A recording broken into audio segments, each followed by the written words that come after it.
I am an immigrant. I came from Panama, Central America. I came from the places from the area where a lot of these immigrants are coming from, whether it be Venezuela, Honduras, El Salvador, it's Latin America and the Caribbean. I understand what happens in all these parts of the world. I understand, in fact, what our economic system imposes on the economic system of others that gives a preference to what occurs here in America at the detriment of places in Latin America, whether it be fruits in Central America or rice in Haiti.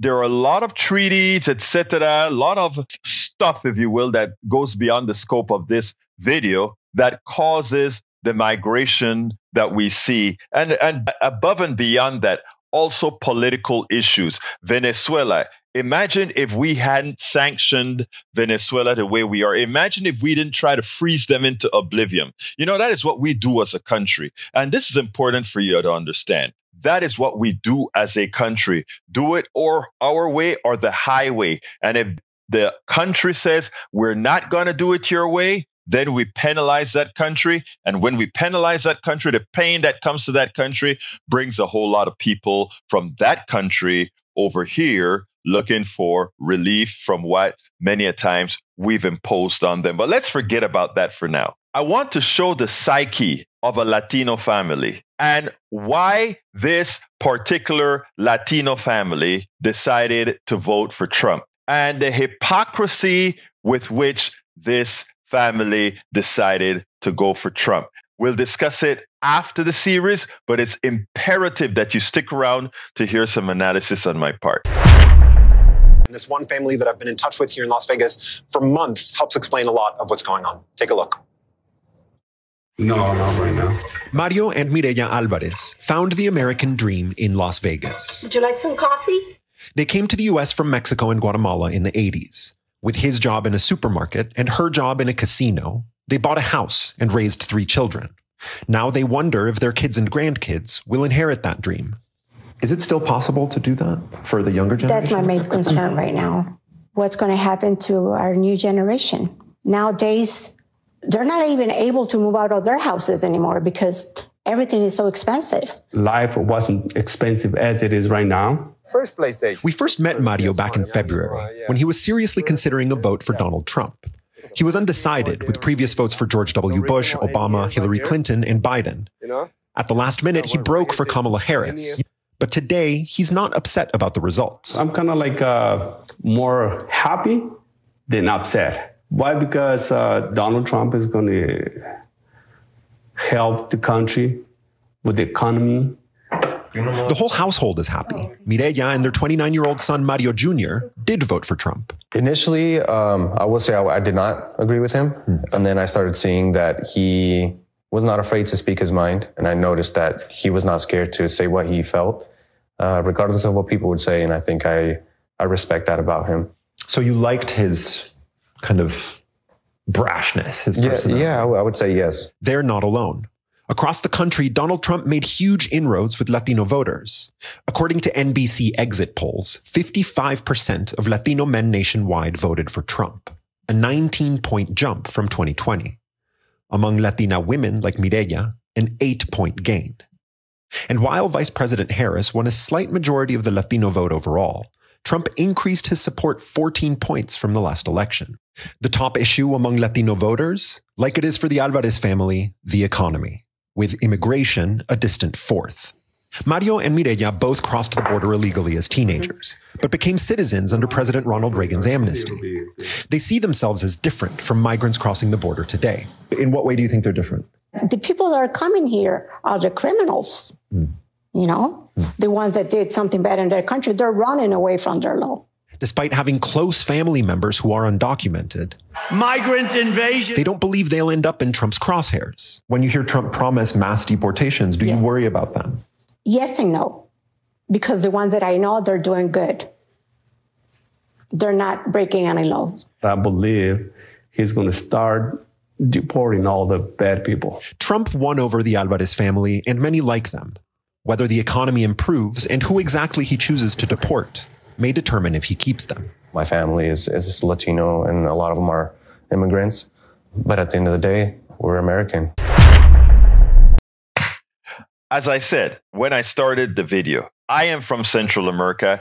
I understand a lot of the problems caused by many a times by our policies that causes a lot of migration over here. I already mentioned the rice issue in Haiti, but here is the hypocrisy.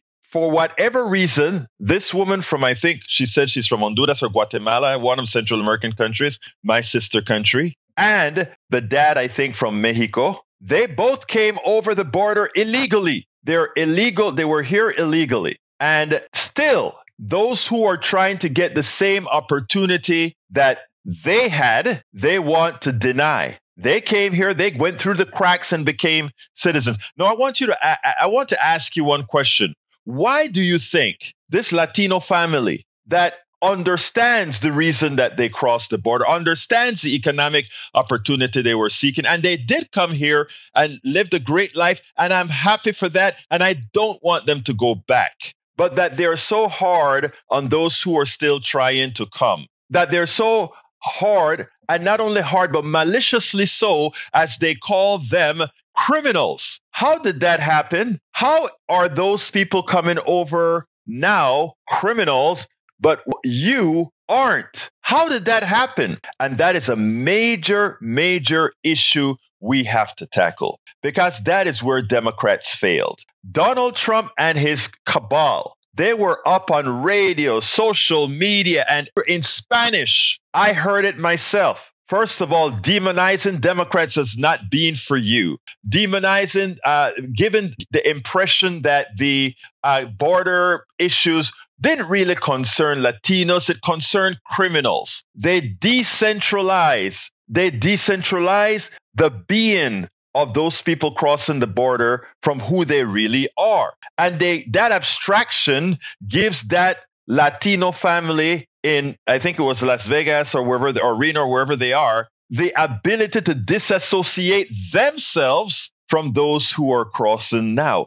It is the best psychological genius from the Republican Party, right? In other words, they hate this family. There's no doubt. You ask Miller, Mr. Trump's new czar that's going to handle immigration, what he thinks about these guys here. He doesn't want to have anything to do with them. America is for Americans. Of course, you know the border cross Mexico, not the other way around. But when you see what they've done with these people psychologically, this is what the message was over and over again. This was psychological warfare, not just social media warfare. It was psychological warfare that just didn't begin 3 months before the election. This psychological warfare has been going on for 9 years or more. As it picks people off, and the same psychological effect it's doing with, let's say, the Latinos, right? In the case of Latinos, and by the way, I happen to share Latino, Caribbean, Black, the whole shebang, so I understand the psychology of what they're doing here. Listen to the psychology. This is great. What they've done is they directed their ad. That is the marvel of the internet, social media, and directed radio. Right? Because what they do is they send different messages to different listeners. To Latino women, they send the message of fear, and that somehow those people coming over the border, they're not like you. They're not like you. They don't put on the Latinidad onto those people. So that woman can feel that if she votes for Trump, she's voting for her security. On the guy, it's like, hey, they're coming for your job, and they're criminals, and they're coming for your women. I mean, the kinds of ads that we're talking about, the target of these ads, your masculinity, that kind of ad. To Jewish people, they go ahead and they say, Kamala Harris loves Palestinians, and she would be a detriment to Jews. It didn't work too well with Jews, as they still voted north of 70% for her. And then they go to Palestinians and Arabs and Muslims and tell them, look, she's married to a Jewish guy, and this Jewish guy has her ears, and it'll hurt you because notice that she's not stopping Biden from bombing as if she could, as if AIPAC or any of the other lobbyists from Israel would allow anybody, Trump or her, to do anything other unless they decide to have the resolve to fight. And then how do you talk to white men? You don't have to talk too much about that other than to tell the guy that's digging coal, the guy that's working in the mine, the guy that is not college educated. Look at those uppity, you know what there. They are getting all these government forgiveness for their loans. Did anybody forgive your loan for your pickup truck? I mean, the directed marketing was perfect. And imagine, even with that directed marketing, the election was by the time all the votes are counted, Donald Trump would have won the popular vote by probably 1%. But look, I try to tell people several times, the race was won specifically because of the fears Donald Trump put into mostly white people that a woman, first of all, we know that the country is already a misogynist country. So getting over the woman hump would have been tough. Hillary Clinton thought she got over the woman hump, and for all practical purposes, she did because she won the popular vote. She just didn't win it in the right states. Kamala Harris was a backslide, and that backslide had everything to do with her hue and a woman. In other words, she had a whammy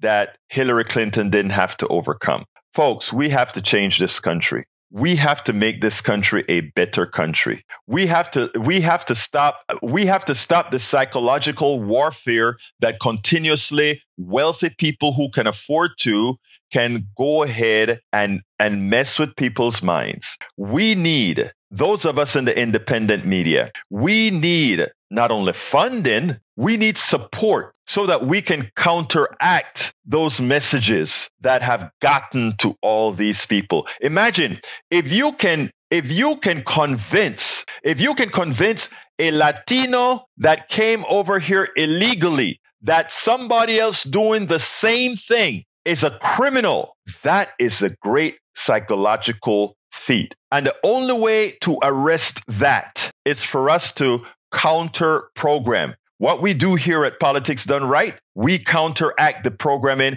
wherever we can get a foothold. Our videos and our videos and blogs and articles and books, yeah, they get thousands of viewings, but we need more. We need more support to do all this stuff. So I'm going to tell you something. If you want us to really have a change, a lot of what we do needs to be funded. So when you see us say, please go ahead and give us a super chat, or go ahead and give us a thank you in YouTube, or go ahead and sign up at politicsdoneright.com, or go ahead and become a part of our Substack and become a paid subscriber to our newsletter, politicsdoneright.com/newsletter. When we're asking you that, it's because the only way we are going to change the message is if we are supported in such a manner that we can put that message out. A Latino family who came over here illegally, look at all other illegal or the folks that cross the border illegally as criminals. Think about that and think about how much work we have to do to deprogram what the Trump message has done. We spend a lot of time deconstructing the news, trying to parse it into a form that everybody can understand. We try to find those little nitpicks where it flies above the fray, etc. If you really like these videos that we do, I want to ask a big favor. Please go ahead, number one, subscribe to our channel, and number two, please join if you can. Thank you so kindly for watching. Keep watching. Please remember to share. We must populate the entire internet with our progressive message, a message that we know is what most Americans say that they want. So help us, please join.